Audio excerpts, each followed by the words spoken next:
to do a serious one. Yeah. So joining you live from the World Championship 2023 in Barcelona, the Living Legend podcast.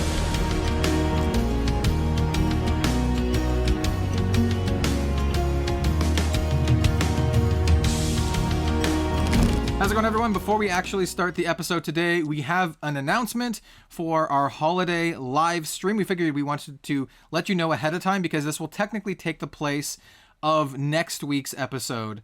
So you know ahead of time. So normally our episodes come out on Wednesdays. Our live stream is going to be on Friday. It's going to be Friday, December 22nd. And for all of you audio-only listeners out there, do not fret. I will be uploading the audio for this the day after, so the audio will be available on Saturday, the 23rd. So if you miss the live stream, hey, you can catch the audio-only version as well. So on Christmas Eve. That's right. Yeah, Christmas Eve. That's the thing. That's definitely a thing. The most anticipated day in the most anticipated day of the holiday season. The day before Christmas. Brilliant. Yeah, it sounds like a zombie movie. Yeah. In terms of eves, it's pretty far up there actually. Yeah, it's pretty good. It's a high. Right now we are. High tier. Right now Eve. we're on Christmas Eve. Oh my God! Anyway, don't count. Let's get to the podcast. Cool. We're leaving that. We're leaving that in. There we go. Right. Eve. If we're ready to start, then we can start. Hello, everyone, and welcome back to another episode of the Living Legends podcast, your weekly Flesh and Blood podcast. We talk about all aspects of the Flesh and Blood trading card game. As always, I'm joined by my two co-hosts, Quacky McQuackerson, also known as I don't know if you even knew how you did that. I forgot. I just moved my mouse and suddenly we were talking about this a couple of weeks. Well, it's maybe a month or so ago. But there is a soundboard on Discord, which is quite funny. I must have just hovered over it and quacked by accident. But yeah, I'm Az from Go Again Gaming. I hope everyone's doing well. So yeah, it's gonna be a cool one. We've got a few nice little topics on the docket for today, as we always do on the Living Legends podcast, your weekly Flesh and Blood podcast for everything Flesh and Blood related. I butchered that. I haven't said it in so long. It's all good. Anyway, you know what you're in for. Bill. Bill's also here. Yes, I am. I got all flustered by the duck thing. Yeah. Hello, everybody. I am Bill from the Spike Feeders and from the Living Legends podcast. Welcome once again. If it's your first time here, welcome. If you're returning, welcome. Always happy to have you. And I think we got some pretty interesting stuff to talk about. I don't want to start things off too early, but some things that I'm pretty excited about personally. Yeah. Before we get to that, let's just kind of quickly go over our week in Flesh and Blood, because I think two topics coincide with that, or at least one big topic coincides with that. And that would be the Coaxing event that we all did casting for, at least one round of the Living Legends format, and then a fourth of a round of a sealed at the tail end, because we just got brought in on top of it. I guess I'll talk about that'll basically be my week in Flesh and Blood, because other than that I haven't done much else other than I guess last week Az and I did a live stream where we did some gameplay. Called it Pitts Battle. It was like a Azalea versus Uzuri. I also played as Viscera as well for the last round, and it turns out Viscera is still pretty good, because go watch it back. There's some pretty nutso things you can do, but other than that, it was the Coaxing, and the Coaxing seemed to go off pretty well. It was like 100+ player event, hosted by Joey from Decks and Drafts in California in a brewery. So it was kind of like just a fun time with a lot of Flesh and Blood community members. I did like some guest coverage, like us, the Living Legends podcast, as well as other folks like DM Ramada, and I think it went off really well. I think it was really cool, and I think it was a really great celebration of like the community. So yeah. Well, they said there were like 200 people there. Like it was a really great event. Seems like people were really, really excited to just be able to hang out and especially have a couple drinks. I mean, we've definitely seen a couple people on this podcast enjoy partaking, imbibing, as it were. So it definitely can't hurt. No, it was good fun, and yeah, I was 8 drinks in when we got round to that cast. But I think I was pacing myself, whereas in other ventures that you might have seen, I didn't pace myself. But during yesterday's, I was watching the whole thing from the start, basically, just to see what the setup was and how we'd be brought in and out and all this. So yeah, it was good, and I was just sat there drinking, watching the stream. It was good fun. Chris and Alan Hale were on there. Riddler Man Gaming was on there. Obviously, DM and Breezy and stuff were on there as well. But yeah, it was really, really good. Really enjoyed it, and yeah, more players than what I imagine the calling in Liverpool will probably have as a sealed event. But we'll get into that a little bit later. But yeah, it was team sealed and Living Legend format. I think there were a couple of formats being played there. But it was nice to cast a Living Legends game, and the one that we got to do was one that I would have loved to do if that came round, and it did, which was the Chain versus Starvo. I was thinking it was going to be Starvo versus Starvo based on the Barcelona stats that we saw when we were there, with just hundreds of people playing Starvo. So I'm glad we got to cast that one, and you guys seem to have a lot of knowledge of those two heroes, because I didn't. I was basically just learning. I've never really put myself in that, so nice for you to carry me in that. I've casted many Starvo and Chain games at various callings and pro tours and all the kind of stuff. It's kind of getting back in the saddle just a little bit. Though the decks weren't, the same as when I casted them. Like, for example, Starvo had access to Awakening, which I don't believe I did any coverage with Starvo actually being able to use Awakening. And you definitely go watch it. I know the prevailing theory is that Starvo is by far and away the best deck in the format, and I'm not saying it isn't, but what I am saying is that don't sleep on Chain, and you should watch the match, and it is much closer than you will think. Yeah. Mm-hmm. Yeah, like, again, not to spoil too much, but the Chain's banishes off of his Soul Shackles were pretty unkind to him for the most part. I'm pretty sure if he had gotten some more gas in the early game, like, that game would have been even closer / favored for Chain, honestly. Like, he had some really good pressure. It was a really close game that came down to like one turn and a couple points of damage. Yeah. Mm-hmm. And I think as well there was a turn where the Chain player got Oaken Olded, and they obviously had to shuffle 2 cards into their deck, and then they obviously banished 2 cards from the Soul Shackles the turn after, and there wasn't a good banish there. So if they had a good banish there, they could have found those extra points, like as you were saying. But yeah, go and watch it back. It was a good time. Obviously, we had some nice praise on Twitter saying, "Oh, we did a good job. We were entertained, etc." by you three, despite the fact that obviously I was just having fun there rather than trying to cast it professionally. But you guys were good. My main goal with videos and also like casting and stuff is to be entertaining, to make sure the audience has a good time. That's like my end goal, right? Because I think some people can get bogged down in a little too much of the minutia of being like 100% correct or whatever, and it just comes off as boring, at least to me. So my goal is to not be boring. Yeah, and we just brought the Living Legends energy to that production, didn't we? I feel we just felt like this basically, which was nice. If you want shenanigans and stuff, if you want a good old schlobber knocker of a time, then go check it out. It's good.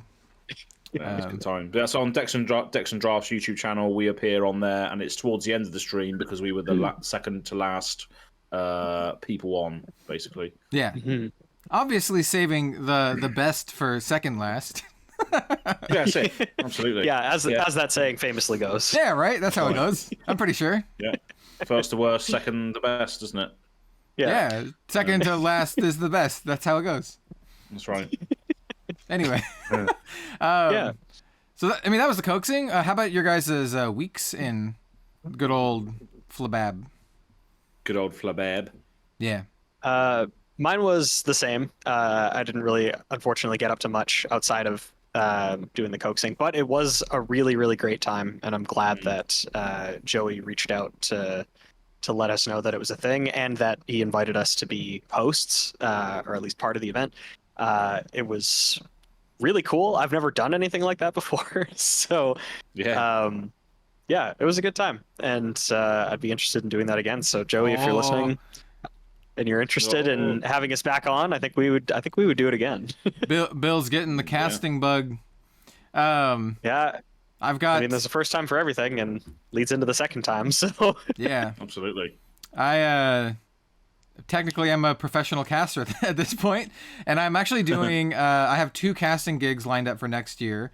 I can't talk about them yet, but I'll just say they're not all flesh and blood, and I'm really excited about them. So those will be announced when I'm allowed to. So, but yeah, casting's great, and yeah, it's a good time. It was a ton of fun, and I would absolutely do it again.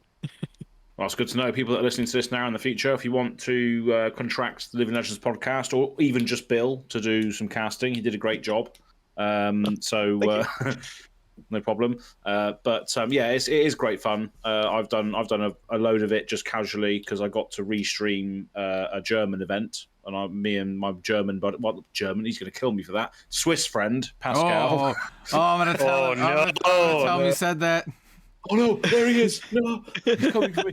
Anyway, yeah. So it's definitely a fun time for sure. But yeah, my week was again the same thing, the coaxing, good stuff. But I have started doing Monday night Flesh and Blood in my Discord channel now, which I just wrapped up.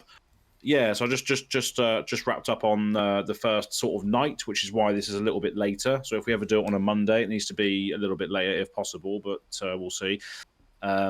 And the people that are getting involved are happy to be recorded and put on the channel. So yeah, I just literally put up a Azalea versus Teklo Vossen best of 3 CC match on Go Again Gaming, which is my YouTube channel, which was good. So by the time this comes out, you would have had a chance to watch it. So I can spoil the results, but I went 2-1 against Teklo Vossen. We had a best of 3.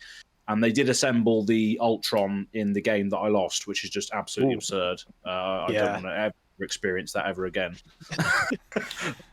He got to turn into Mechlavossen? Like he singularity'd? Mechlavossen. Oh, hell yeah, let's go. So it was they had all of the Evos out as well, which give you the most nutty turn possible. They had all of the Evo Steel Soul stuff out. So that's an unlosable position for the Teklovossen there. That's really good.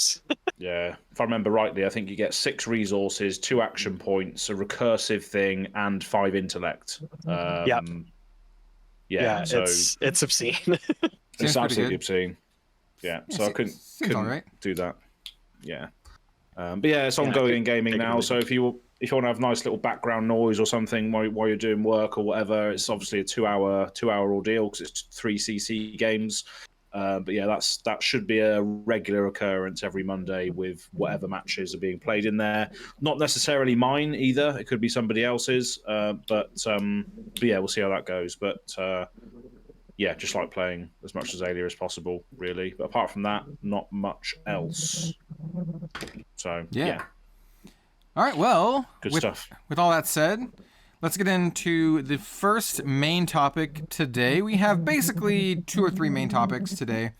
One of them involves the new Illusionist spoilers. So let's talk about those first. I have them all prepared. I'm gonna pull it on up. We're gonna talk about the most controversial of the 2 first. I think it's the one that people are more excited about, though the other card's pretty cool. This is Luminaris Angel's Glow, or Luminaris 3, or the Medium Luminaris, whatever you want to say.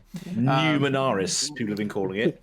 Numinaris. Well, I think the new one. Other one was being called Numinaris, so I think I saw somebody say Newer Minaris, and I think we're starting to lose the plot a little bit here.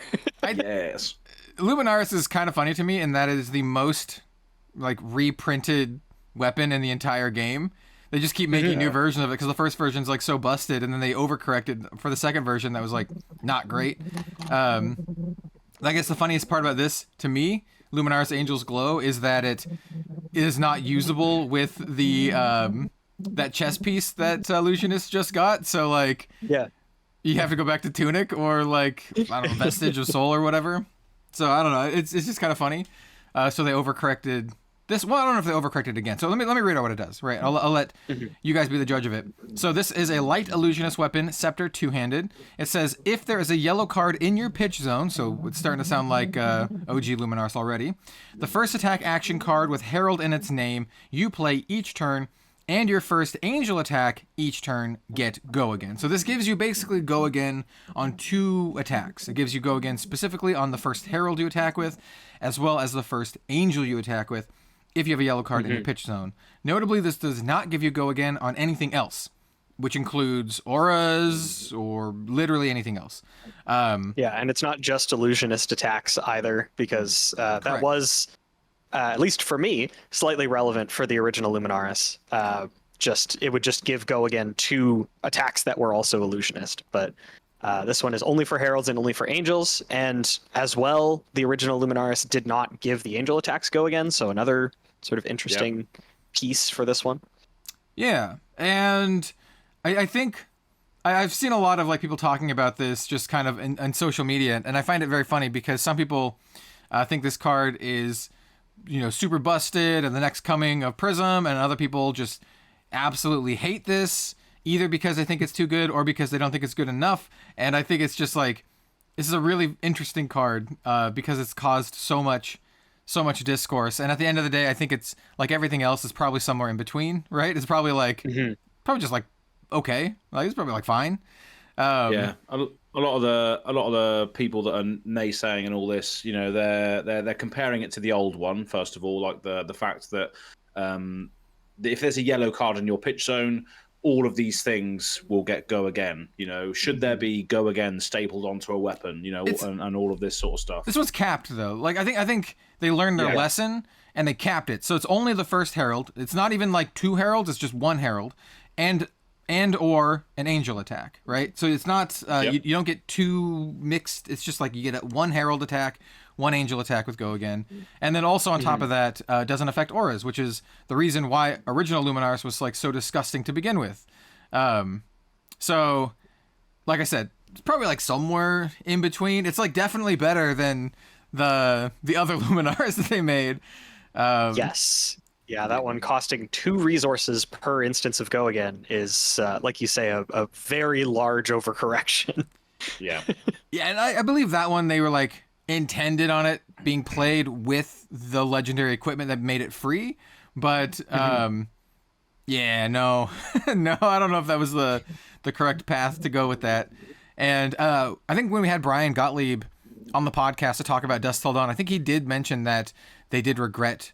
Maybe it wasn't on this podcast. Maybe it was on a different podcast. But one of the things that Brian Gottlieb was talking about he was talking about Prism, and they think they didn't do a good enough job making Prism enticing to play, which makes sense, and that's why we see this coming out. And which I also think it very much highlights the power of the expansion slot in these new sets, because it enables them to do stuff like this, to print something. Yeah. Kind of, I don't want to say spur of the moment, but something, you know, more last minute than usual. Yeah, a little bit more reactionary, as it were, like being able to sort of take into account what's going on without having to worry about designing it like several years out, and just say, hey, we have these 15 expansion slots or however many. Let's just throw something in here because of how the meta currently looks. I like that they have that ability, and that it looks like they're actually using that opportunity as well. Yeah, we've said it multiple times on the podcast that the expansion slot is a great way of proactively printing cards into certain situations because they're not tied to a schedule with them. So yeah, it's a great addition to the game so far. But yeah. So going back onto the Luminaris then thing. So the thing that made the old one so degenerate was the ping damage from the spectral shields. And obviously you cannot do that with this. The lines are a lot more. It's more like angel and herald aggro. which is the sort of situation that is going down. And even if you go down that route, what can happen if you throw a go again attack with a herald? What happens? It can be popped, which means that they can potentially still waste their entire turn if they do want to try and overextend with this card. So it does definitely have the whole Phantasm thing has a downside, and it's nice that you can't turn your static auras into weapons that cannot be interacted with, because that was the disgusting part of Luminaris, right? Yeah. Yeah, it was like It just massing up all those aura cards, like, you know, oh, this one pumps up your first attack by +2, and then this one makes it so the first thing can't be popped, and yada yada. It was like just amassing the army of auras. It was that, and then in addition, the fact that they all basically said, like, at the beginning of your turn, deal 1 damage to your opponent. Yeah. Like, that ends up making a very, very big difference as well, especially with the way that Prism just wants to play. Prism wants to slow down the game to sort of make you work on their level instead. And when they're able to create a board and sit behind it, basically saying, like, especially for the really impactful auras, like, okay, use your turn to destroy this one, and then I'll play 2 more, haha. When, you know, you're making your opponent take turns off, every 1 damage that it can do ends up, like, stacking quite a bit. So I think that is a very sizable difference. I don't want to say downside, but it's a big difference between OG Luminaris and this Luminaris the Third. Yeah. I think this one's still really good, very though. different card. I think it's still really good. Yeah. And I think it reminds me more of Voltaire than the first Luminaris, because Voltaire would give go again on 2 attacks. This gives go again on 2 attacks. But these are very specific attacks where Voltaire was like just any arrow. This is like, hey, it has to be a herald and it has to be an angel. So I don't know. I think it's pretty good. I don't think it's like crazy busted or anything.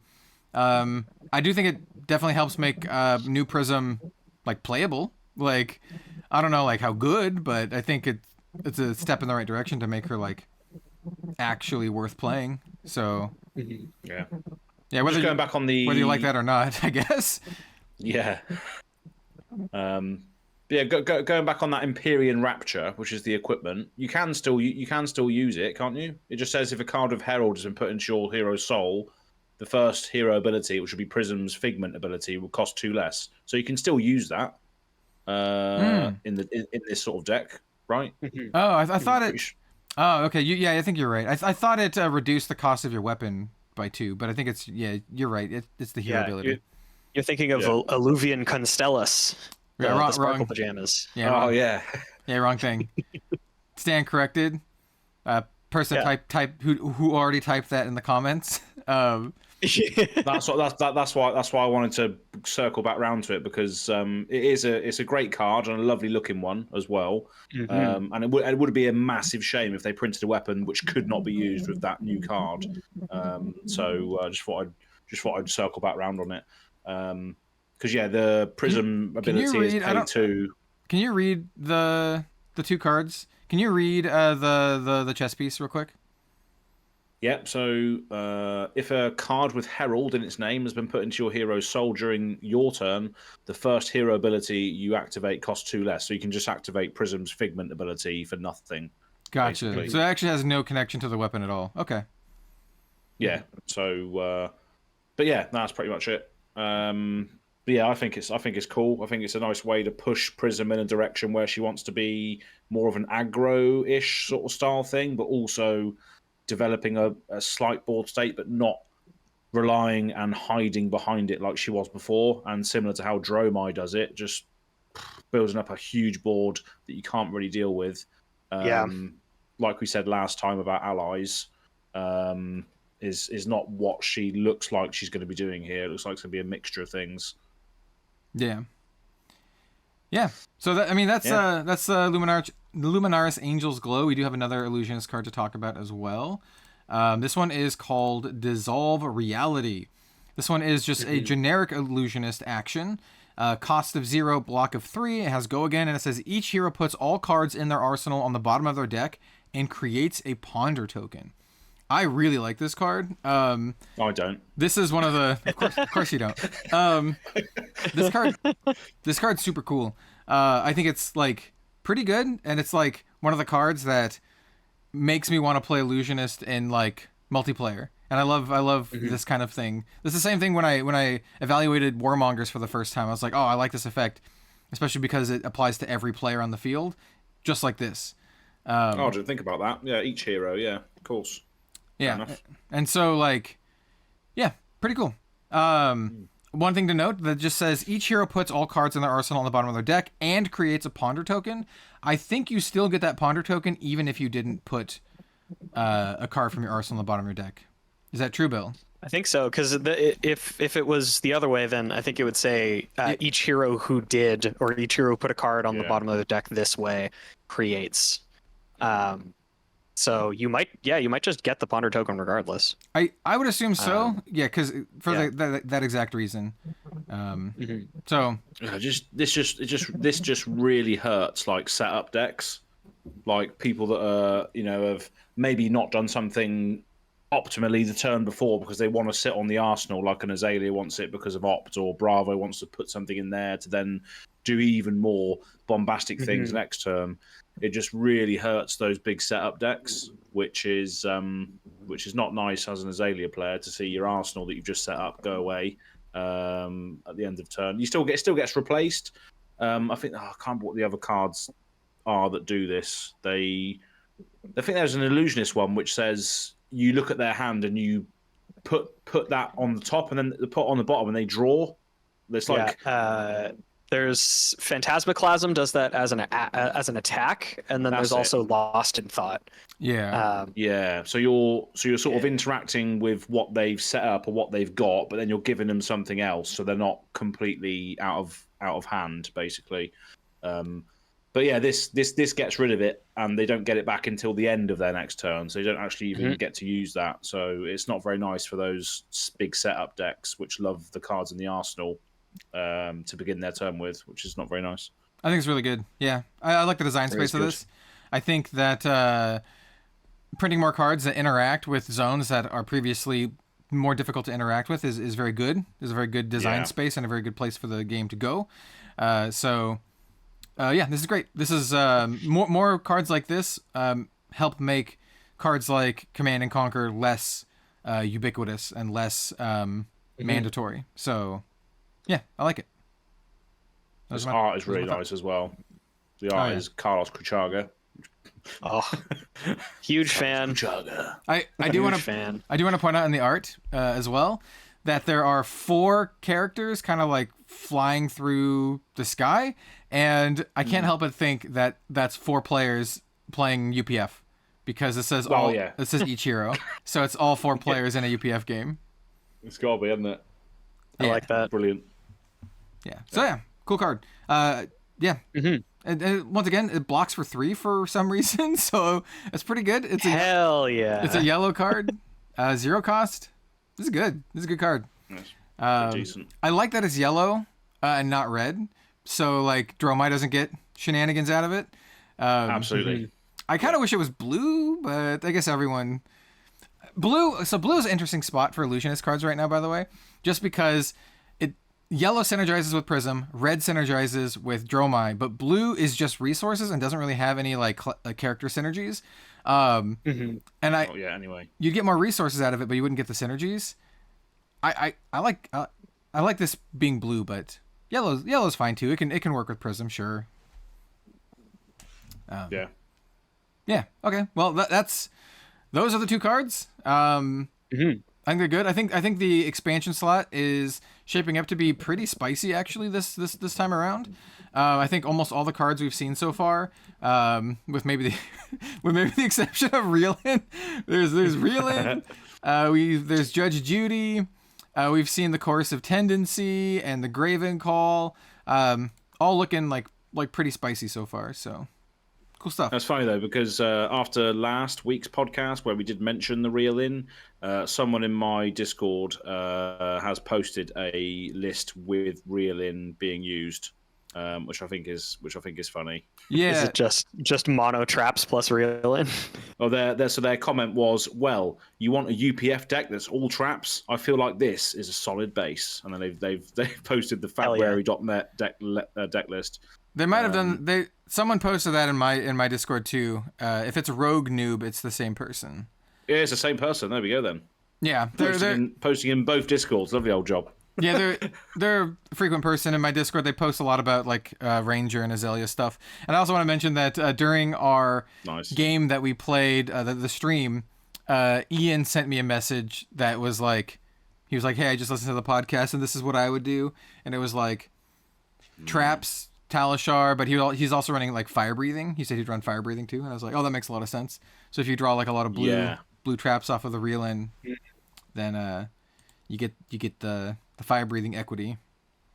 That'd be funny to see, but yeah, definitely, yeah, it's funny. I don't know where we were going with this. Are you talking about the expansion slot being fire, and then suddenly reel in was garbage? Yeah. That's it. I just have That's how every conversation goes. Just have it eventually. Yeah, it's not garbage. I just think it's like a meme card. Like it's not like a windmill slam card that's gonna alter the meta, unless those Riptide players are.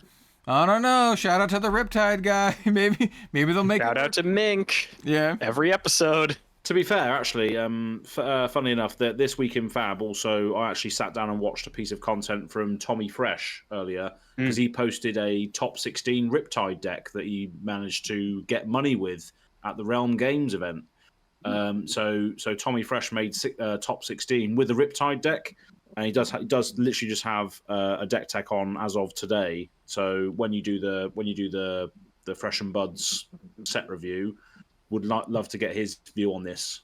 Yeah, I'll be like, hey, you're the resident Riptide expert out of the two of us. What do you think about reel in? Yeah, absolutely. But I just thought I'd shout that out as well, because that's something else I watched today. But yeah, expansion slot cards, good stuff. Lovely old job. Yeah, very nice.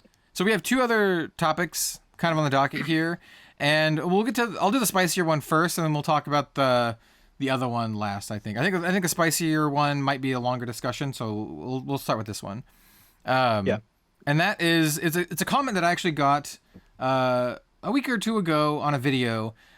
It was, I think, a comment in one of my top 5 videos of the year, and I think it was like my top 5 TCGs of the year. And I was talking about Flesh and Blood, and I said, I don't remember exactly the context of it, but the comment was something along the lines of, Flesh and Blood is not a new player-friendly game because all of the people who play it are sweaty tryhards. And so let's talk about that. I would like to pose the question. Is Flesh and Blood too sweaty and unwelcoming for new players? And I think the reason why I want to talk about this is I don't think it's entirely false. Like, I don't think you can just be like, no, you're completely wrong, because I think Flesh and Blood definitely leans itself to be a more sweaty game than usual. And by usual, I mean compared to any other popular card game out there, compared to Pokemon, even Magic these days.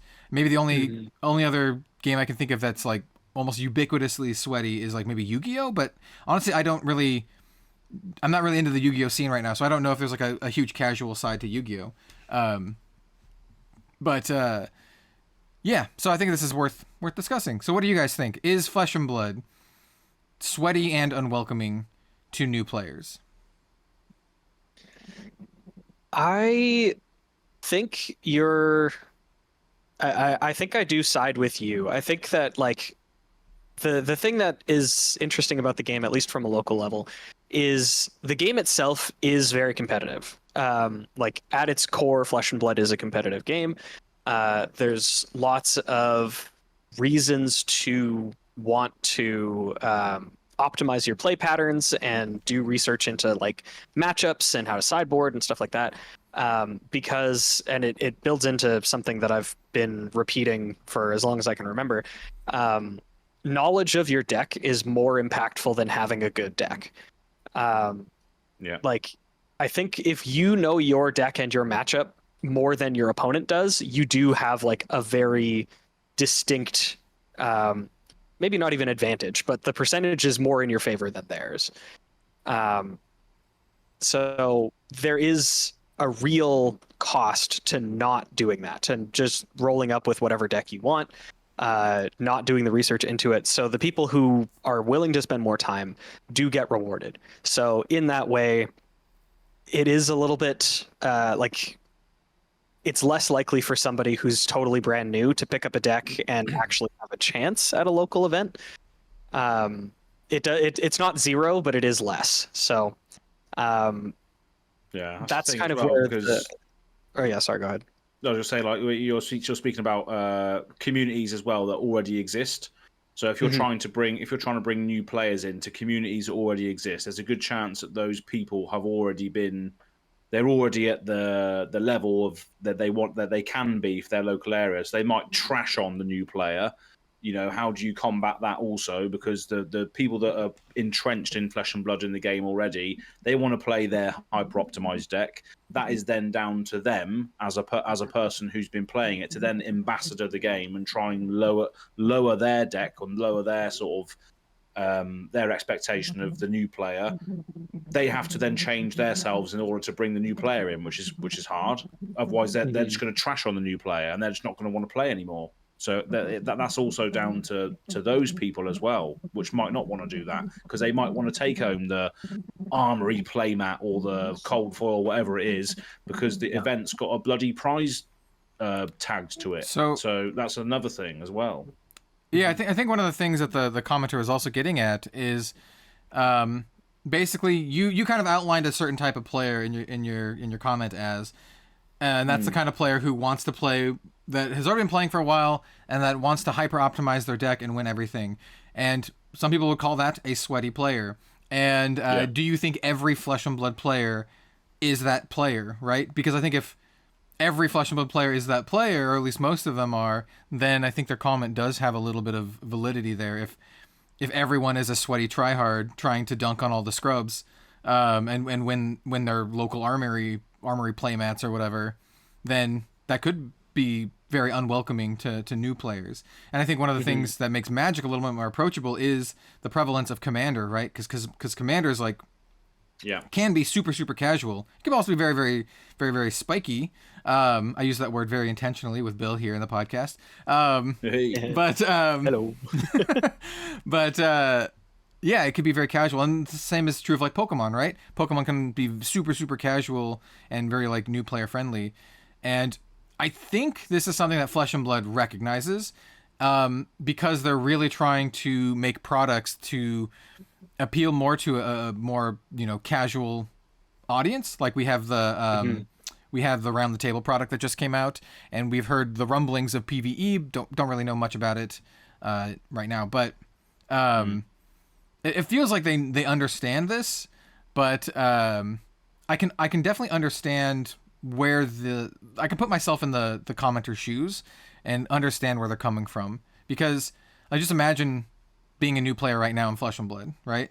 Yeah, that's what I mean. It's hard to put yourself in those shoes because we've all been playing it for so long. But it's just like when you try and get into a new game, who are you playing with then? Again, it's another thing as well. It's like what I was saying earlier about, does the community already exist? Because if it does, there might be someone in there that wants to just optimize it. But then also, that could also be put on the game store as well. If the game store wants to host events that aren't classic constructed or aren't blitz or whatever, they maybe could host something else which will sort of edge out the sweaty, because they have to play with precons or have to play sealed or something. You have to tailor make that depending on what's going on. Agreed.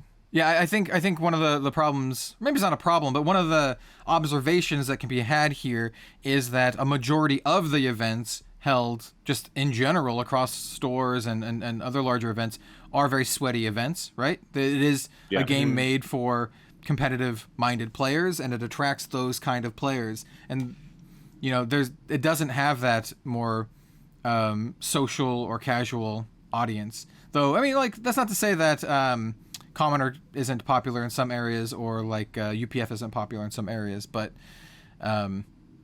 it does really feel like LSS notices this, and they're like, oh, here's our casual play kits, and here's the UPF, and here's all this stuff, and trying to garner that sort of player. Yeah, but I think the fact that, you know, we immediately default to how everyone's playing, you know, competitive CC leads a little bit of a credence to maybe Flesh and Blood is seen as a very sweaty game. Yeah, and the thing that's unfortunate about that is, like, there is a significant amount of pressure on local players to then be more welcoming as a result.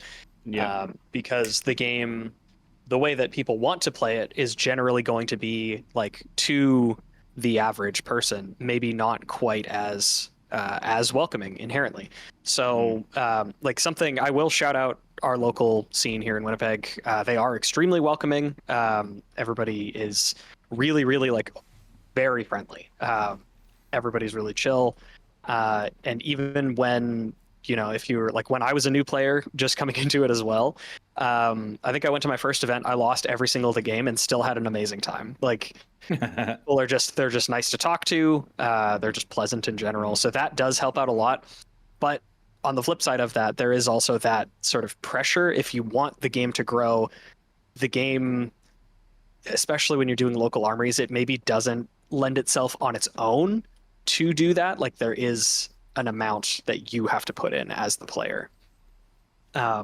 Which, I mean, with how good Flesh and Blood is, it's not like it's a difficult thing to do, but it is, I think, just worth mentioning still.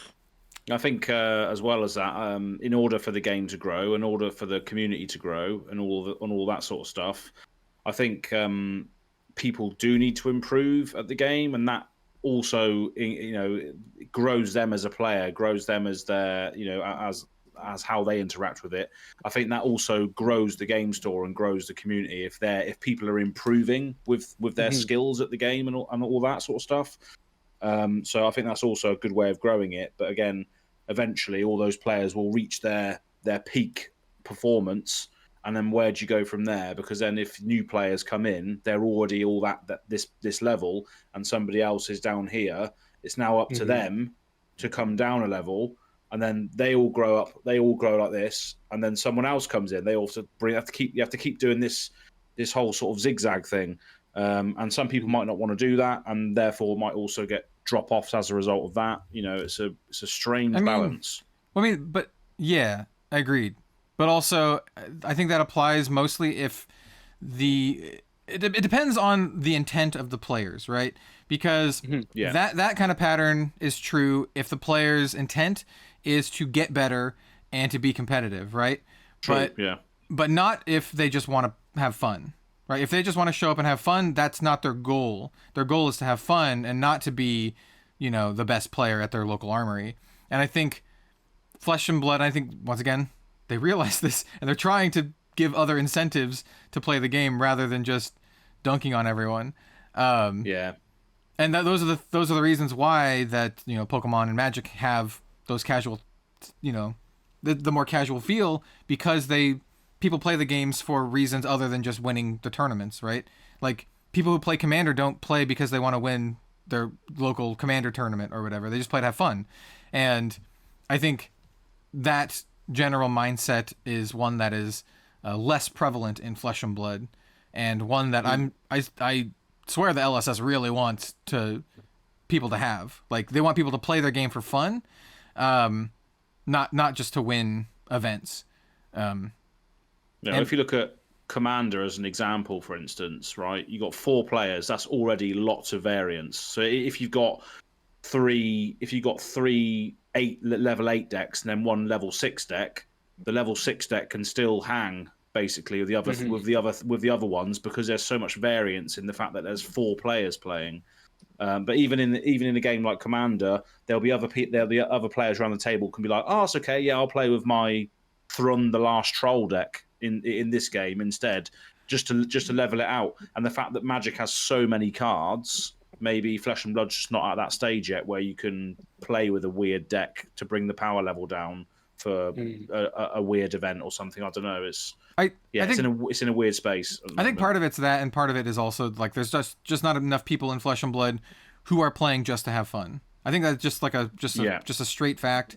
I think there's I don't say way too many, but there's like the difference between the people who want to play Flesh and Blood just for fun and the people who want to play Flesh and Blood to be better at the game and to win their armories and maybe have some pro aspirations. I think that the number of people who play for those reasons is way different, especially among like the vocal people on social media who are the people who are like, oh, CC is the only format I'll ever play because it's the most competitive format. They don't care about is it the most fun format.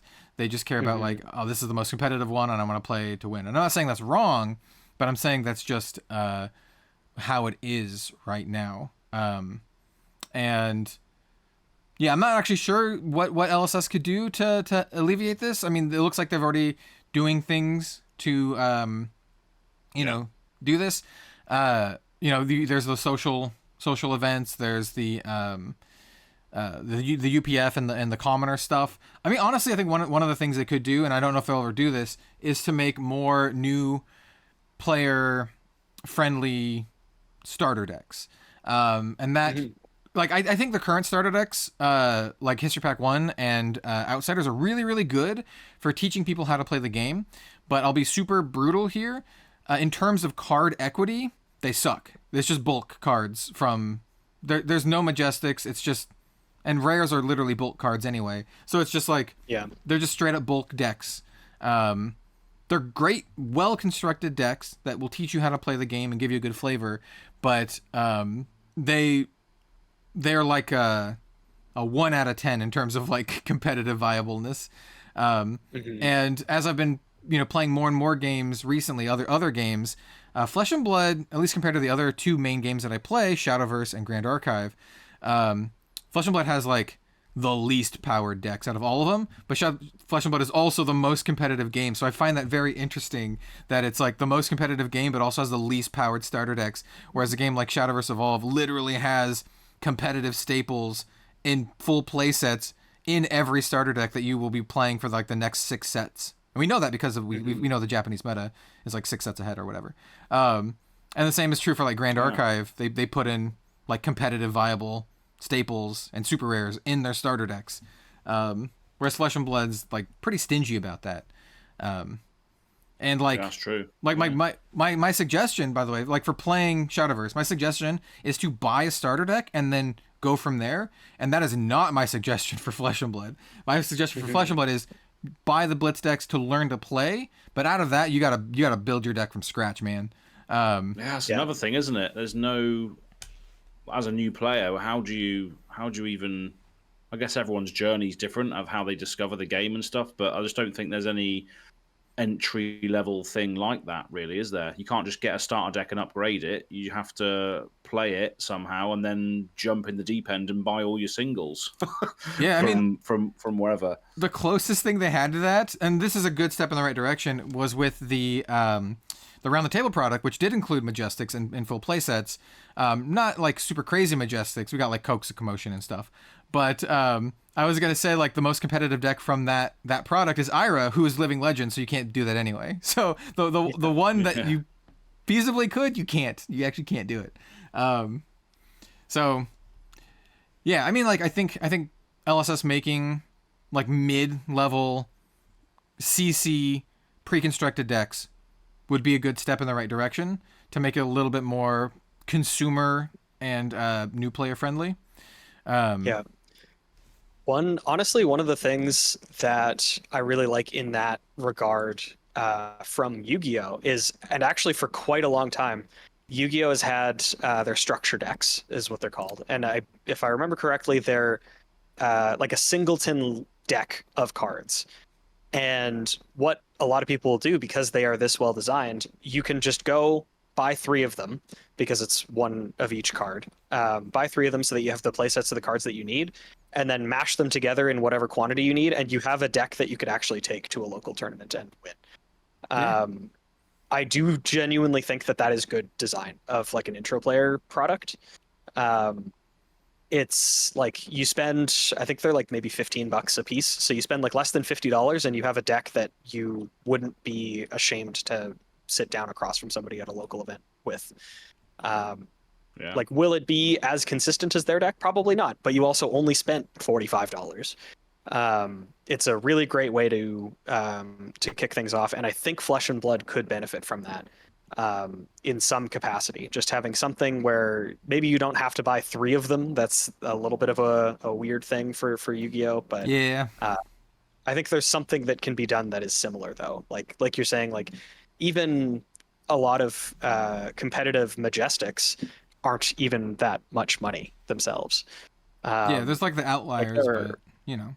Yeah, there are, like, obviously, I'm not saying necessarily put Enlightened Strike in every single intro player deck. Although, like, But like, you can if you want to. You can use Magic as an example, because didn't Magic make, I can't remember what they're called, like challenge decks or something like that? Yeah, I think they were literally called challenger decks. Yeah, where they had like a competitive standard archetype. I think they did it for Modern at one point too. But they did have like a competitive standard archetype with with mythics and stuff. Like, I think, remember, one of them had like Embercleave in it. Like, Yep. And like not full play sets, but it was like the shell of a actual competitive deck, and they did put at least some stuff in there. So like they had like some dual lands, and like maybe one of them had like a fetch or something, and then like, you know, like Embercleave. And Flesh and Blood could do that. Like, can make a CC deck, put like 1 E-Strike and 1 what do you call it? Like a Warmongers or something, and Yeah. that'll help like jumpstart someone, you know, into actually making a competitive viable deck.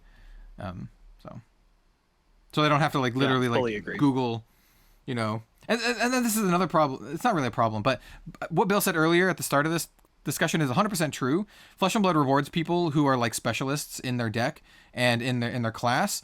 And how do you even become a specialist in your class without spending all the money to make the class, like to make your deck, right? Yeah. You just have to pick it and be like, I hope this is the one that I like, other than playing through Yeah, like Kalisha or something.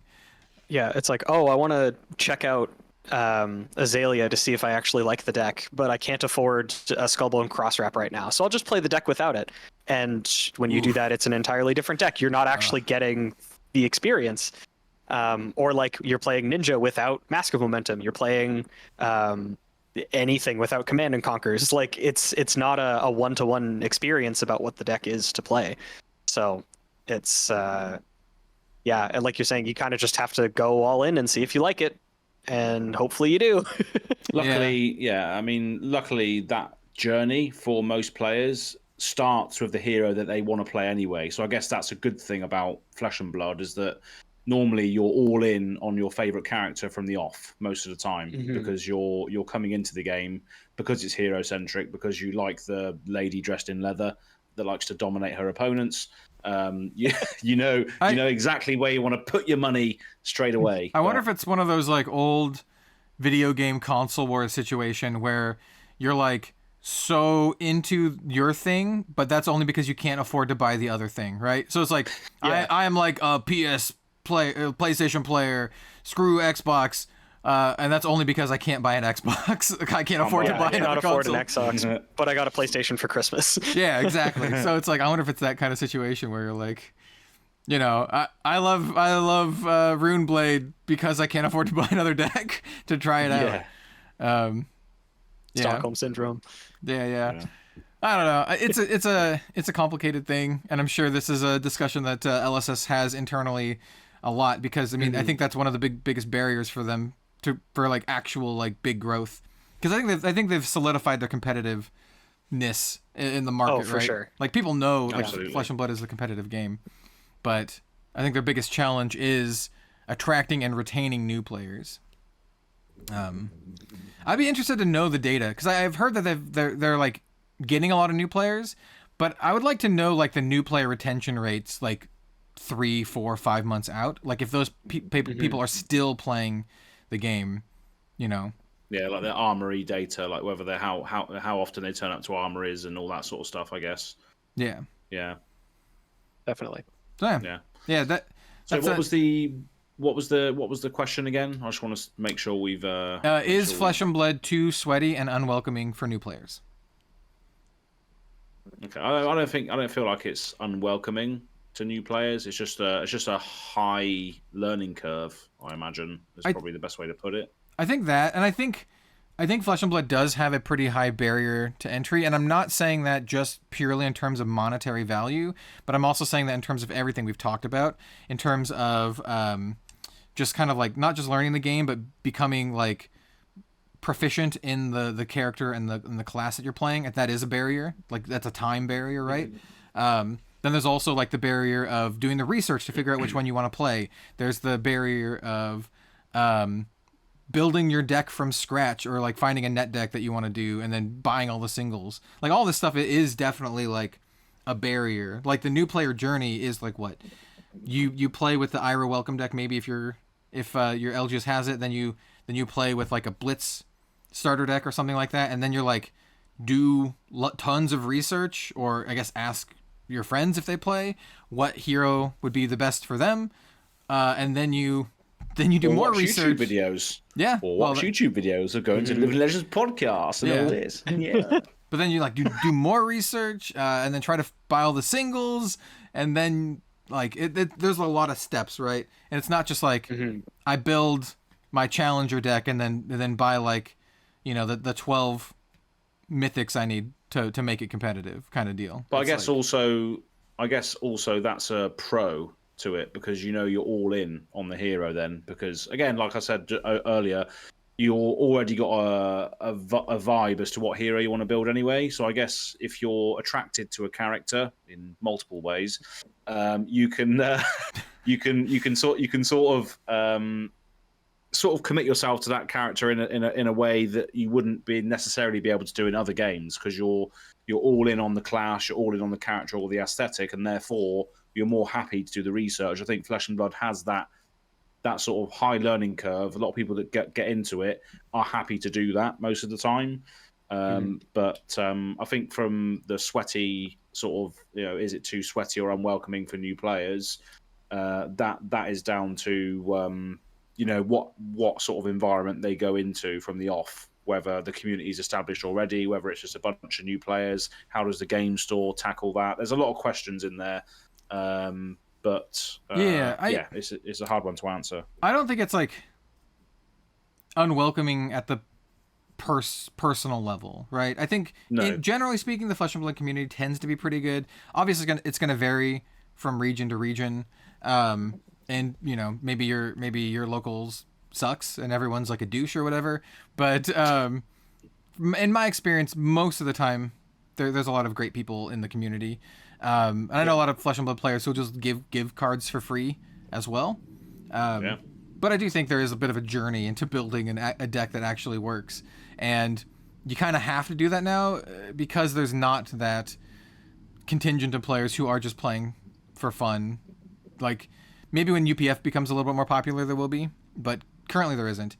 That is all to say, we're not talking about Commoner here. Commoner's different.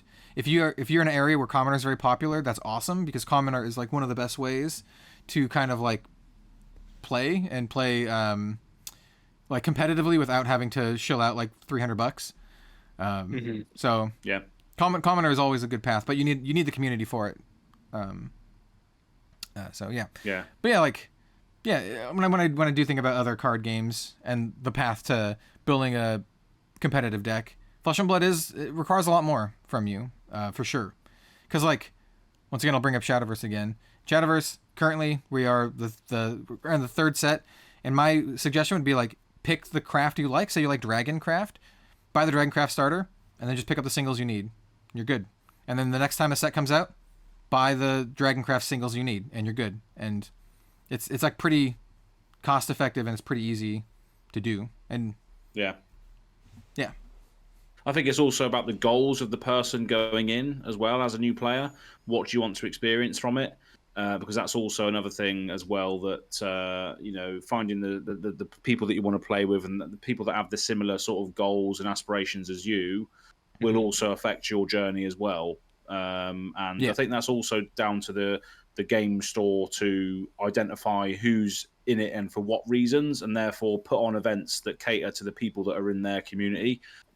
Because if you've got a load of people there that are at a ridiculous level and have been around for ages, you're going to want to put on those highly competitive events. But if you're starting to get new players in, you're going to have to reevaluate what you know, because those new players equal money to your game store. So you want to be able to then change it around to try and cater everyone. So yeah, it's a big juggling thing as to how you do that.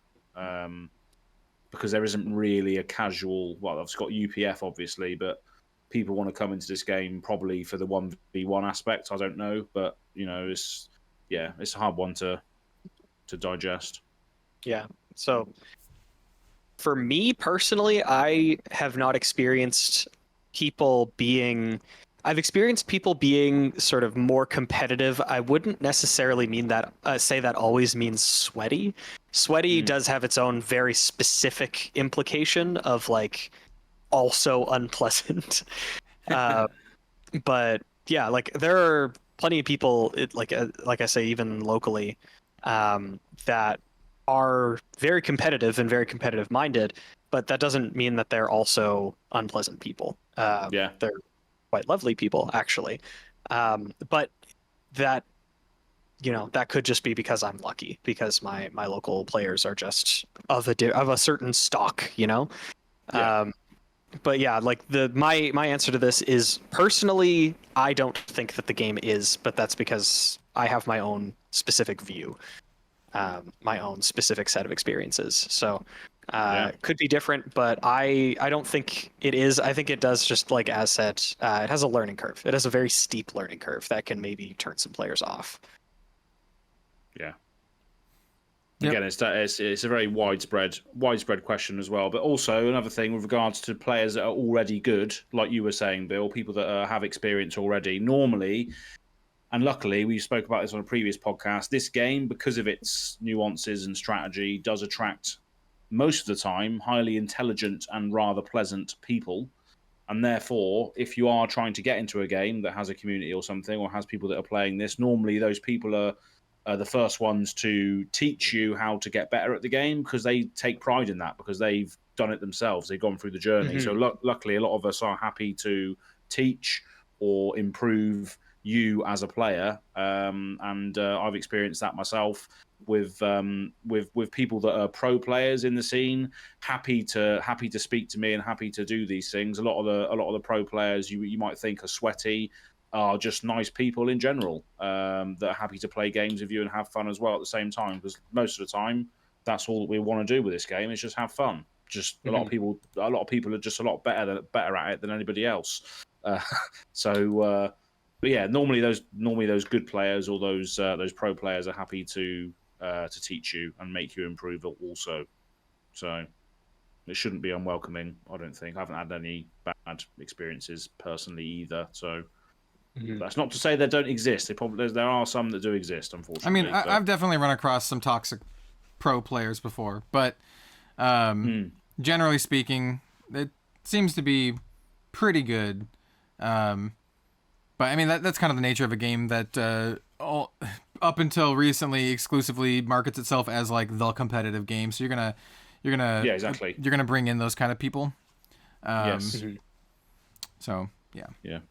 Especially when there's loads of money involved as well. You know, when it gets to that stage, you know, that's when it starts getting a little bit. Yeah. So bit iffy. My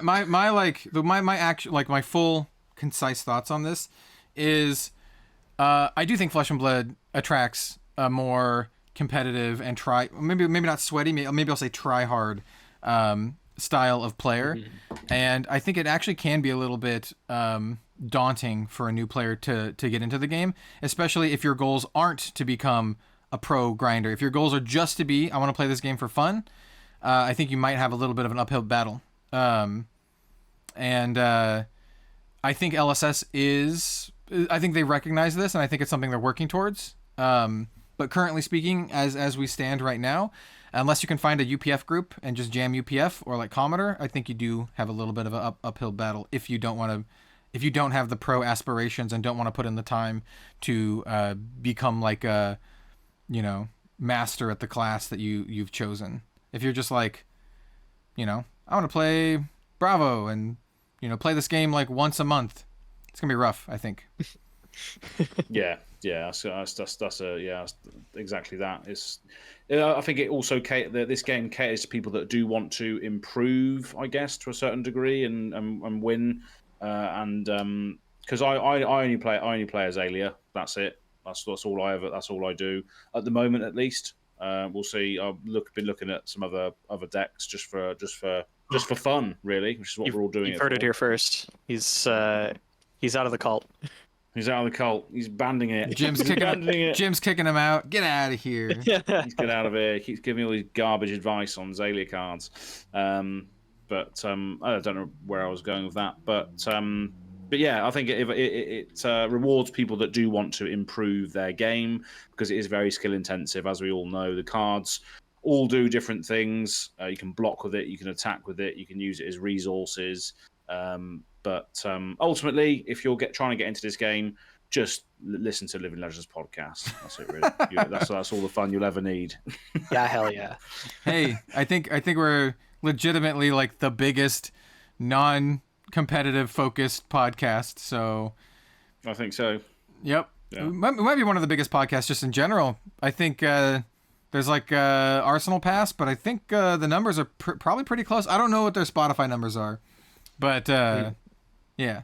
So no, yeah, I think we were the only podcast that posted our actual numbers on the internet. Nobody else did that. So maybe they were just ashamed of the numbers that we did. Yeah, they were scared. That's exactly. Didn't want to post their own. But that's an open call out for any podcasts out there. Be willing to post your numbers to see if you beat us. But yeah, I doubt it, 'cause we are sick. Show your numbers, bro. What? Show your numbers. Yeah. All right. Anyway.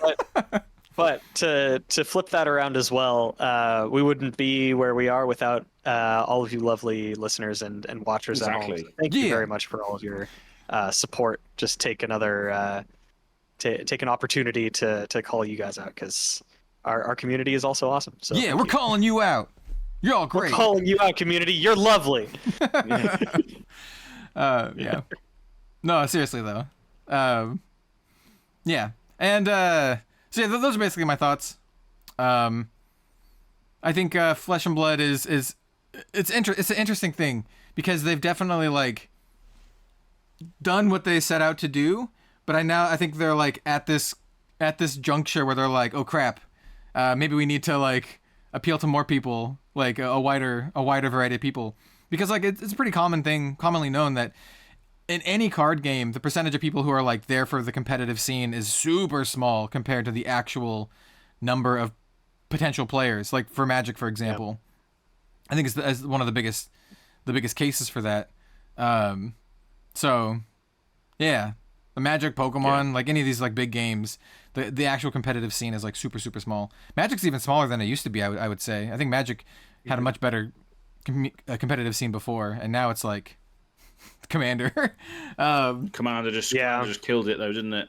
Commander just killed the. I don't know if Commander killed it. I think Commander just like is just more appealing to a wider number of people, right? Because like people who are competitive are still like LSV is not playing Commander. He's still playing like his competitive formats. But I think a lot of people like got fed up and just quit altogether. So yeah. So anyway, there's that. Yes. Let us know down below what you think. I'm sure a lot of you will. Do you think Flesh and Blood is too try-hard and unwelcoming to new players? Yeah, I think it's a nuanced question. No, it is. Yeah, there's a lot of moving parts, and that's why we spent most of the episode on it. And it's just one question, and I could probably still go on and on about it, different things. But one of the question. Yeah, it really is. And one of the things that also ties into this as well, which could also be a direct result of what is happening here, is the fact that a lot of the callings that are coming up soon are sealed. So is that a new player? Is that a new player thing? Are they just trying to make the open events, which anyone can enter without EXP, without invites, more varied, more sort of more open to new players? You just open the packs and see what happens. You can just rickroll someone because you get better cards than somebody else. So, in terms of if they're better for new players, there's plus and minuses for both sides of it for sure, but I think it really ends up being like probably not actually. I think limited events reward people who understand game mechanics more than anything else, and deck building. So if you're really good at deck building and you're really good at game like core fundamental game mechanics, then I think you're a leg up, right? Whereas like in CC, as Bill said earlier, it really Flesh and Blood really rewards you for like knowing your deck and knowing like all the ins and outs of your deck. But you don't have that advantage going into limited. You just need to know your fundamentals, and you need to know how to build a deck very well. So, yeah. In terms of like it monetary, makes sense why I suck at limited. I love limited. It's one of my favorite ways to play any card game. Back when I used to play a lot of Magic, draft was my thing. I had my own cube. I love it. Love limited. But I think it's in general a much more skill intensive way to play the game. Draft more so than sealed, because in draft you have the whole like, you know, reading signals, drafting the right deck, and sealed you're just like crack it all and see what you got. So it's a little more, bless you. It's a little more random in that regard. That is Sneeze is reminding me to edit out the previous sneeze. Maybe we could just leave it in there now because for some reason we both sneezed on the podcast. This has never happened before. Yeah, I guess it's my turn. yeah, and just wait for it. But that's kind of my thoughts on it. It is more budget friendly, I will say. It's cheaper to play sealed than it is to build a constructed deck. Unless you're playing a lot of sealed, then it can get expensive quickly. But yeah, and the reason I was mentioning this as well was because there's been a bit of discourse on the internet recently about the fact that the callings, or at least a lot of the callings surrounding the heavy hitters release, are all going to be sealed heavy hitters callings rather than constructed callings, which a lot of people have been like, oh, I'm not traveling to Liverpool now because it's sealed. Oh, I'm not going to be going because it's sealed.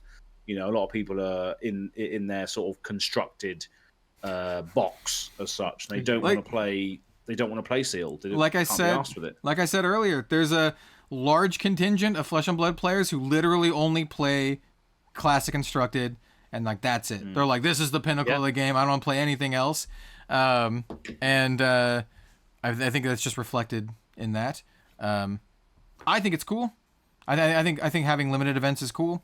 I thought that for Magic. I think that for Flesh and Blood. I think it's a really high skill intensive way to play the game. And if the game is designed to be played competitively that way, then I think it should be played like it should be expressed the same way as like constructed. So yeah. Well, even at a tier 3 event though, this is a tier 3 event, isn't it? According to if Flesh and Blood developers put as much time into building the CC meta as they do the limited meta, then yes, I 100% believe it should be at the highest level. If that is the intent of the developers, then it should be as such.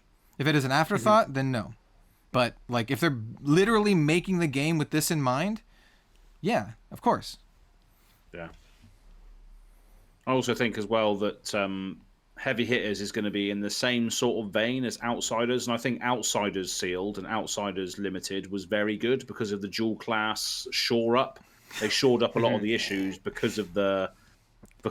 But why you're making silly gestures? What does that mean? Outsiders Draft, very good. Outsiders Sealed, and for anyone who's played like a lot of Outsiders Sealed, you'll know that a lot of people just did Uzuri fatigue piles. Pure piles. Yeah. So Sealed, maybe not as much. I still liked it. At least the first couple weeks. But Draft, very good. I very much enjoyed Outsiders Draft. I would have liked these to be Draft over than Sealed, by the way. My thing isn't that they're limited. My thing is that like I feel that Sealed is a little bit less skill intensive and more random. Right? Because at least in Draft, you have some say as to the deck that you're building, and you have all of the intricacies that go into Draft, whereas Sealed is just like, you just crack it open. Just see what you get. With it. Yeah.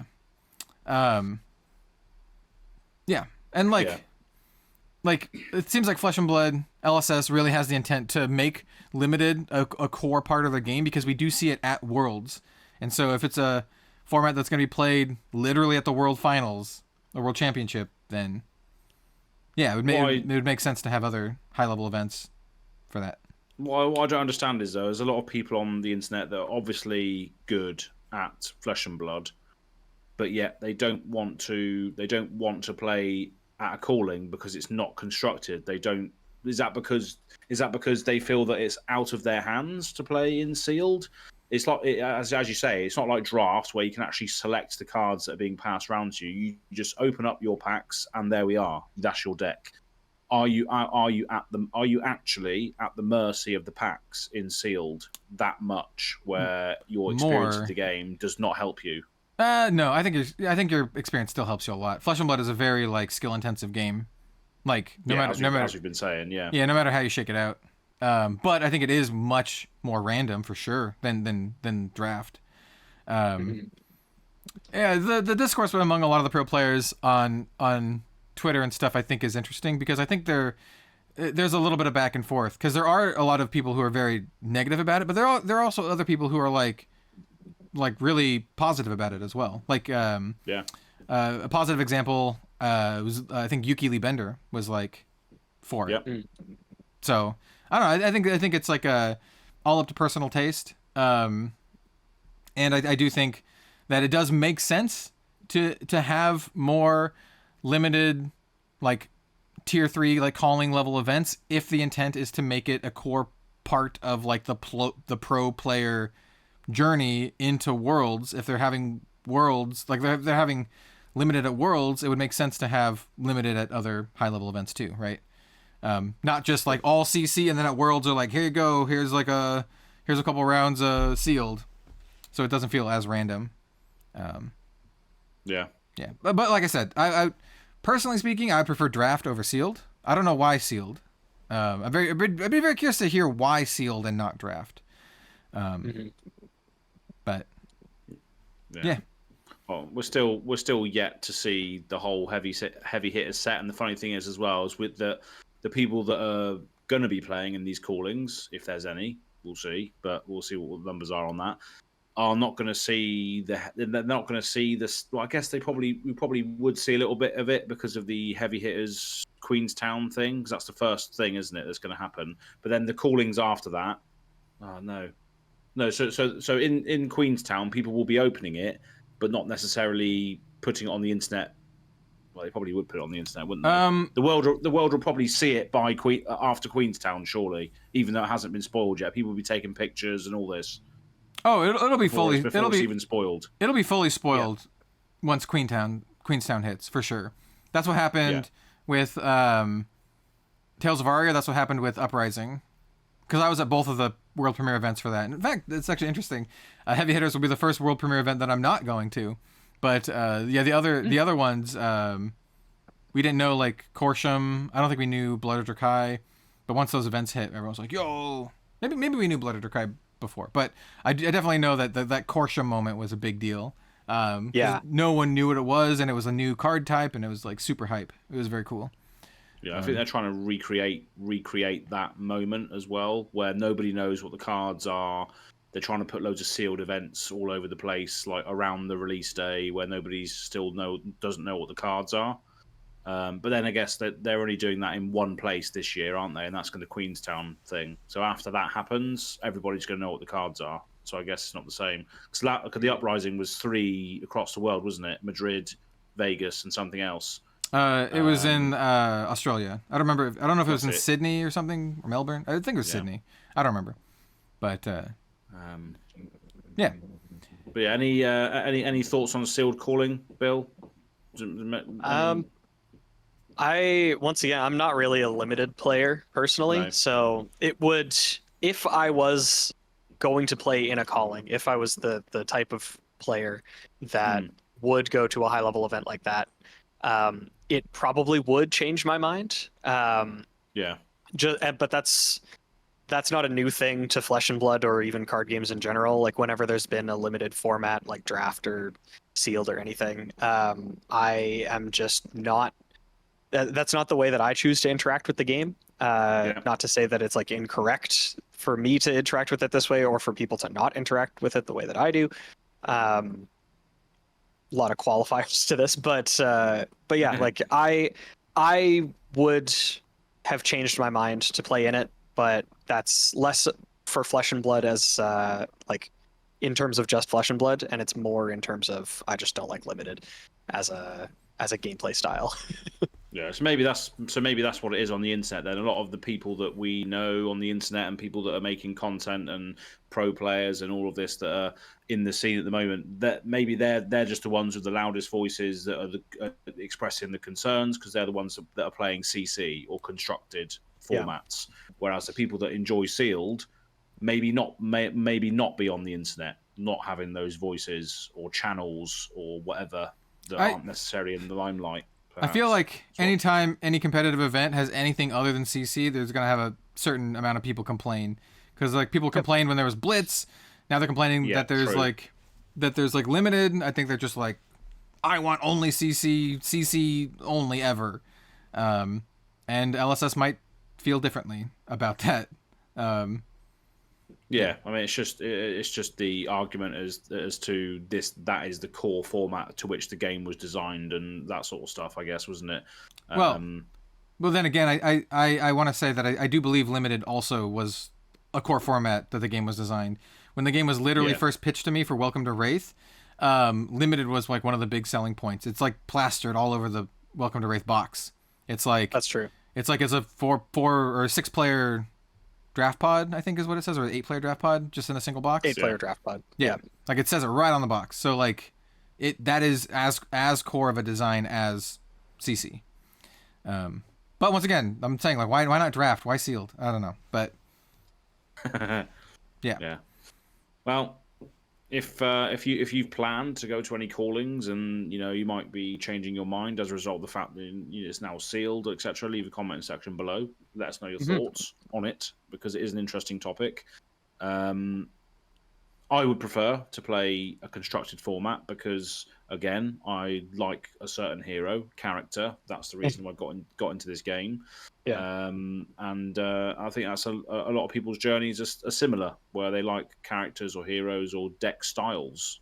So sealed is definitely a far cry away from that because you're just playing with whatever the theme is of the latest set and playing with the cards that you crack out of it. It is completely for a different set of people. And I'm sure Flesh and Blood has a lot of fans that are just not into CC. They want to crack packs and just play with what they got because it's pure chaos. There's probably a lot of people out there that enjoy that. So we'll see what happens.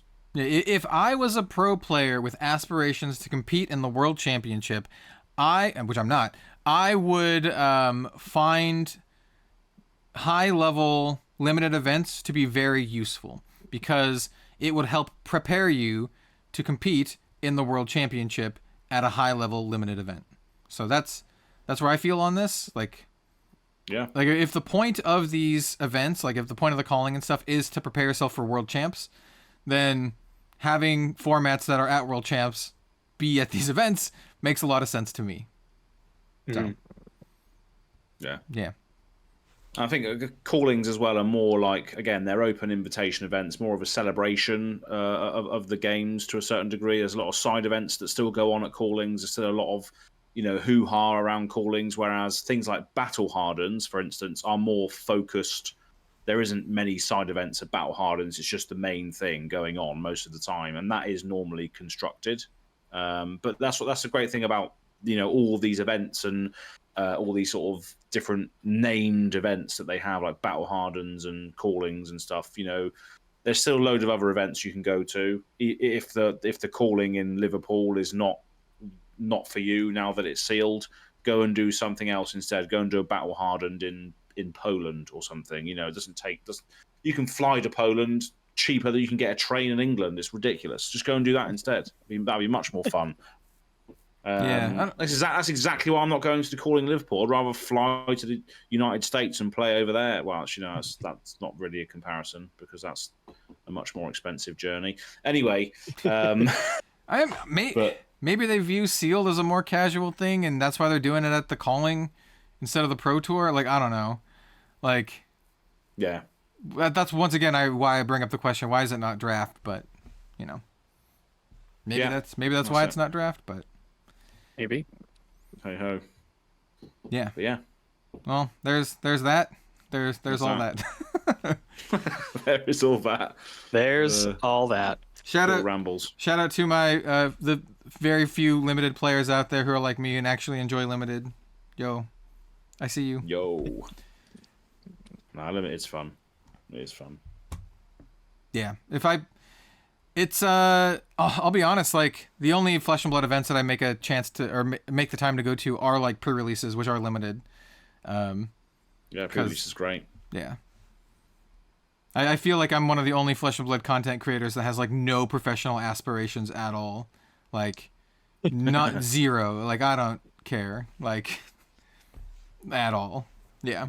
I just wanna vibe with some cool people, you know? I just wanna play some games. I wanna throw when we were doing Team Blitz versus the 3 floating guys, and they started recording, they're like, sorry, what was that? And I was like, oh, this is a Snatch for 9 with Go again. Like that's what I want to do, man. That's what I'm about. Stupid stuff. Yeah. Yeah. And I think that game style, that enjoyment will only come with more cards and more card pool as well, and more heroes. Yeah, I think that sort of chaotic, random sort of stringing together of weird combos is only going to get better for you, which is great. I hope so. We're already like 10 sets in, so I don't know what the threshold is for that. What do you need, like 20 sets or something? But yeah, we'll get there eventually. Yeah, my hope is that Flesh and Blood will start to garner an audience that does play more just for fun, and like that is my hope. We'll see how successful they are at doing that. Apparently, there's supposed to be some new products coming out in between the 3 booster sets next year. We don't really know what those products are, but apparently they've got some coming out. So, interesting. We shall see. Yeah. So that's that. Yeah, the Azalea Cult versus the League of Leviathan product. There we go. I like that. That's good. Yeah. Underdog battle. Except Azalea's good now, so you can't really say that. No, exactly. Yeah. Although the game that I think it was on the Realm Games where Ethan Van Sant played against Brody, it was Azalea versus Leviathan, and that was a cracking game. That was really, really good. Definitely recommend going and checking that out. Anyway, that's it, isn't it? Pretty much. Yeah, those are the main topics today. Do we have an Arsenal step? Anyone got something in their arsenal? Just kind of stuck in there? I've gotten back into playing Path of Exile. PoE. So, yeah, my time is gone forever. I mean, yeah, that's fair. I've been playing some video games scattered here and there. I'm still playing Wild Hearts, the Monster Hunter type game. I think I'm getting fairly close-ish to the end. Really good game. And then Grand Blue Fantasy versus Rising came out literally yesterday. So I'm going to be playing a lot of that. It's a fighting game set in Grand Blue Fantasy world, which I very much love. For those of you who don't know, Shadowverse incorporates characters from both Grand Blue Fantasy and then stuff like Rage of Bahamut. They're all side game stuff. And I'm a big side games fan. So, fighting game, really good. Has a full like single player like story mode, like an RPG story mode, in addition to like the arcade modes and other random crap. There's a lot of stuff to do in it. It's very like very like, I don't say premium fighting game, but there's like, it's not just like versus battles and then like an arcade. There's a lot of stuff, which is cool. So yeah, that's what you should like about the old. That's what you should like about the old Soul Calibur games. Is you had the story mode where you could go down the paths and stuff and pick up weapons and that was great. It's very close to that. Yeah. And then that's about it. Other than like other card game stuff, definitely doing a lot of other card game stuff. But you've been pretty busy lately. I put out a video every single day last week, and a stream. So I put out 6 pieces of content last week in like the span of 5 days. So yeah, been hitting the ground running there, and it's interesting to see. This is a discussion for my own channel, but it's interesting to see how certain aspects of like YouTube analytics and stuff have changed as I've been focusing equally on Grand Archive and Shadowverse.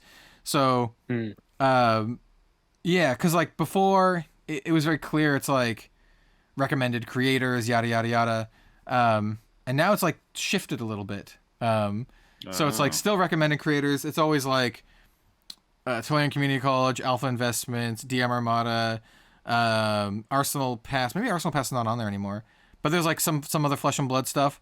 And then, but now I've seen some other like Different Fight has popped up on there, who is a pretty popular Cardfight Vanguard player, who also is one of the official Shadowverse like ambassadors. So he's like popped up on the list of channels that other people watch.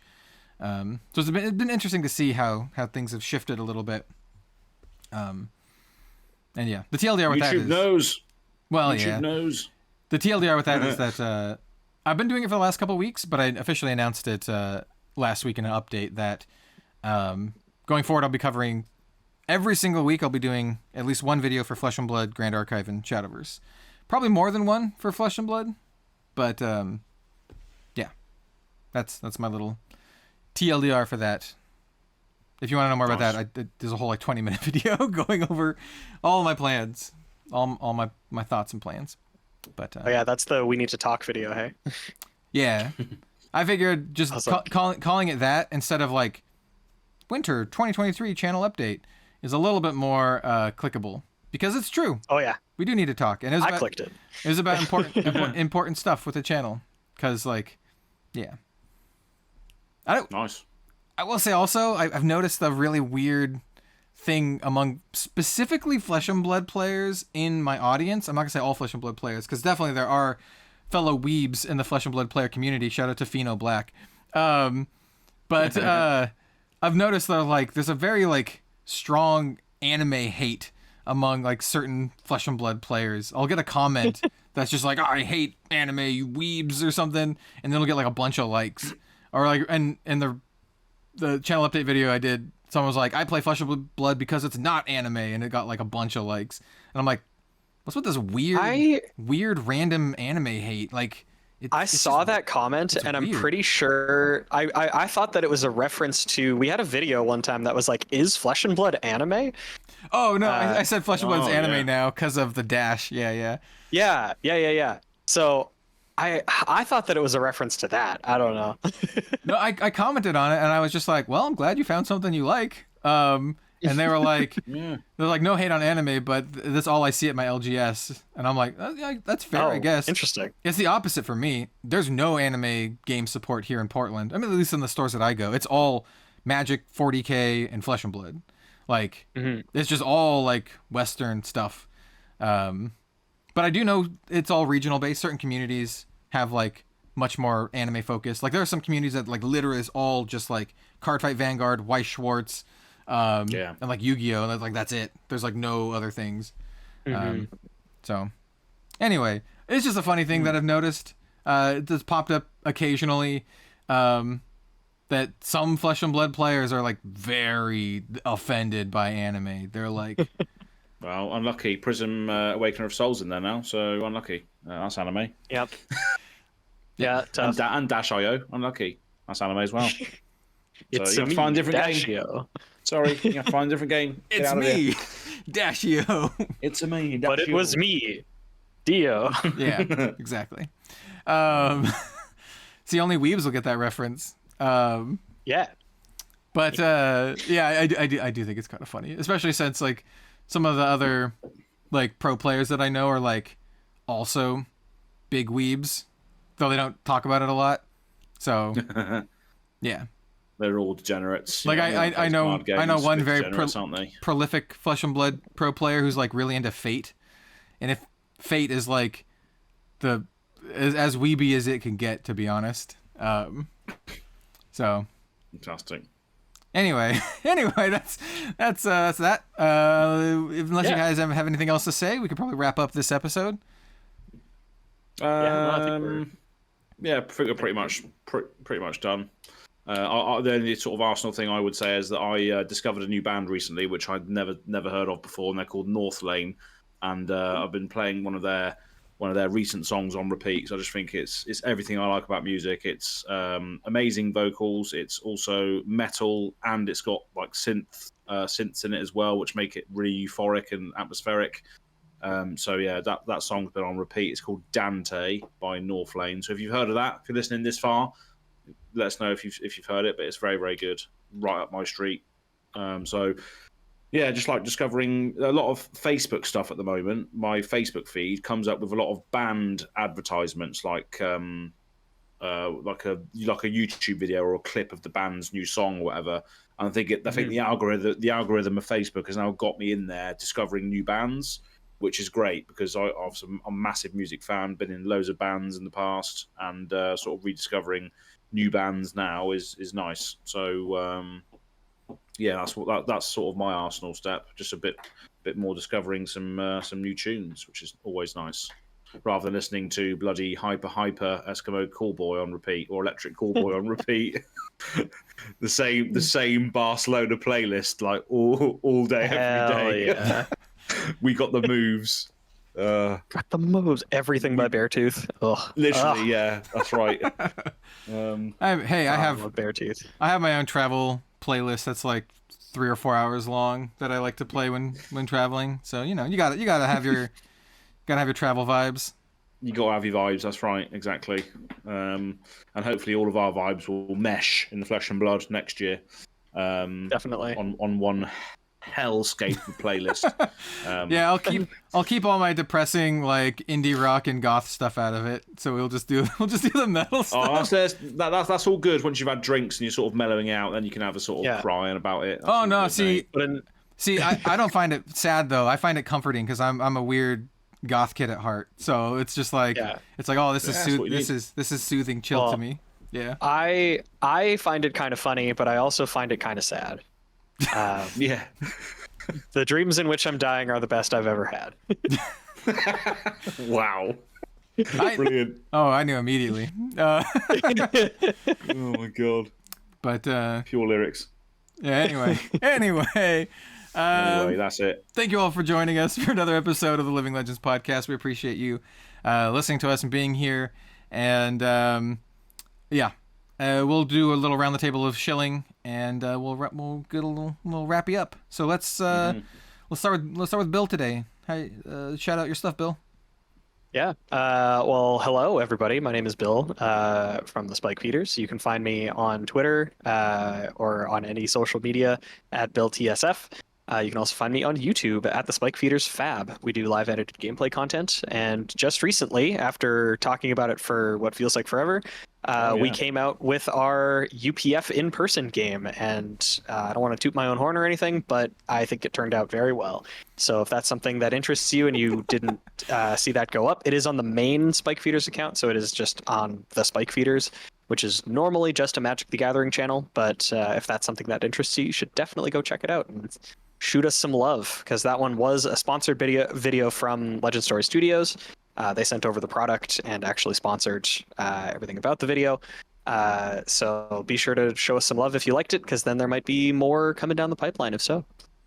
Yeah, definitely go watch it. It was entertaining. And some things that I definitely knew were going to happen happened. Like, I didn't know for sure, but I was like, bro, everyone's ignoring the bard. Like, she's just going to kill someone. Yep. And I'm not going to spoil anything other than that. Yep. But I've said it before. I'm just like, don't ignore the bard. They're going to be all wily with their bardly ways, and then they're just going to come out of nowhere and murder someone. So definitely go watch it. See who gets murdered. It's fun. Or how about you guys? It's good. I like, one of the moments in it, I had to sort of screenshot and post on Twitter when Bill was presented with 15 damage by Elliot. Very, very early on. I was like, I need to repost that, because that made my day, just seeing Bill get hit for 15 within the first few turns. Really enjoyed it. Poor Bill. Bill. Yeah, exactly. So I'm Az from Go Again Gaming. So a variety of content on Go Again Gaming. Every Monday, I think now going forward, there will be a game with just people from my Discord, basically. I don't know whether it's always going to be me, but the one that was just released was Azalea versus Teclo Blossom, which I mentioned at the start. That was released today. That's just why we're doing this a little bit later today. Not that you would know anyway. But They have no idea. It's coming out on coming out on Wednesday no as idea. usual. Yeah. Exactly. And then Go Again Gaming AZ on Twitter, where all my raw thoughts and feelings go every now and again. But that's it, really. If all of my Random raw videos thoughts and and stuff went to Twitter, it'd be horrible for everyone following me. Oh, yeah. It would be terrible. Luckily for me, I've built the audience where they're fine with my raw thoughts. If they're not, then they just unfollow and see you later. I'll speak to them again. I do have not a mental note, but I have noticed some people who followed me and then unfollowed me, and I was like, oh yeah. That don't like. Basically, I think they just don't like it that I don't post exclusively Flesh and Blood, because the people who followed me were like definitely there for Flesh and Blood. But hey, Kel, if you want to see all my thoughts that are Flesh and Blood, but also other things, you can follow me at Red Zone Rogue on Twitter, because I post basically all the things that are going on with me. So not just Flesh and Blood. So I'll post about video games that I like. I'll post about Grand Archive and Shadowverse and just all of the things that I'm kind of into. And you can follow me at youtube.com/RedZoneRogue. Like I mentioned earlier, weekly Flesh and Blood content at the bare minimum, and then also weekly Shadowverse and Grand Archive content as well. So if you're like really offended by like anime, you might not want to follow, because there's at least 2 anime card game videos a week. So disastrous. Yeah. So unfortunately. There was a spicy video as well, and I was like, that's not that spicy. It was gonna be. Well, So it was gonna be. Well, I thought it was. And anyway, long story short, I paid one of my favorite artists to draw on some like blank cards, and I told her she does a lot of like kind of spicy lewd stuff, and I was like, draw whatever you want, like. You can do whatever you want. I don't care. Just go for it. And I thought it would be a lot of spicy stuff. And she drew like a couple like kind of spicy things. And then some like really dark stuff that was awesome and metal as hell. Like one of them has like this girl with her like rib cage open, and there's like a weird vortex thing inside. I don't know. It's cool. And pretty metal. Anyway.